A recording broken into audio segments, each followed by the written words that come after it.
দীর্ঘদিন আগে তৈরি হওয়া এই হোলসেল মার্কেটের সম্প্রতি উদ্বোধন করেন রাজ্যের মুখ্যমন্ত্রী মমতা বন্দ্যোপাধ্যায়।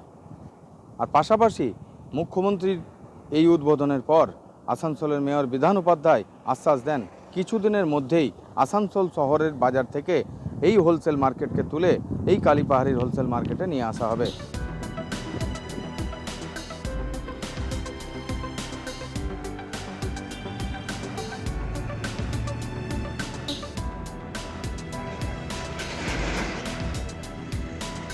ওটাকে আমরা অলরেডি চিঠি করে আরএমসির ওটা অলরেডি আমরা কলকাতায় এদেরকে আসানসোলের আমাদের যারা চার্জে আছেন তাদেরকে দিয়ে আমরা ওটা কলকাতায় একটা লিস্ট পাঠিয়েছি। এখনও পর্যন্ত আমাদের কাছে কোনো রিপোর্ট আসেনি। আমরা চাইবো ওনাদের কাছ থেকে খুব তাড়াতাড়ির মধ্যে যাতে ওগুলো করতে পারি। আমরা সুবিধা মানে আমাদের রাত্রেবেলায় আমরা যখন বিধান ধরে ফিরি তারপর থেকে এবং সকালবেলার 7:30 8টা পর্যন্ত আমরা ওই রাস্তা দিয়ে কেউ যাতায়াত করতে পারি না এবং সমস্ত ডাম্পিং স্কোয়াডের মতো একটা লাগে আর কি। তখন সব ফলপট্টি, মাছপট্টি, তারপরে সবজি সবাই এমন রাস্তার ওপর একদম পুরো ব্লকেজ হয়ে থাকে।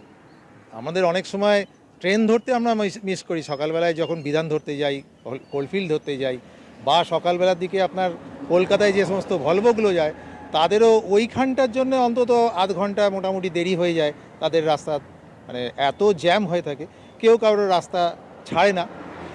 আর যেহেতু একটা বাইপাসের ধারে একটা মান্ডি হয়েছে, আমাদের মানে বক্তব্য এটাই যে সরকারের যে কোনো ব্যাপারে একটা গয়াঙ্গচ্ছ ভাব থাকে, তো সেটা যখন হয়েছে সেটা কেন প্রপার ইউটিলাইজ হবে না। কবে হবে এই কাজ তা সময় বলবে। আমার শহর আসানসোল থেকে পবিত্র বন্দ্যোপাধ্যায়, কলকাতা টিভি।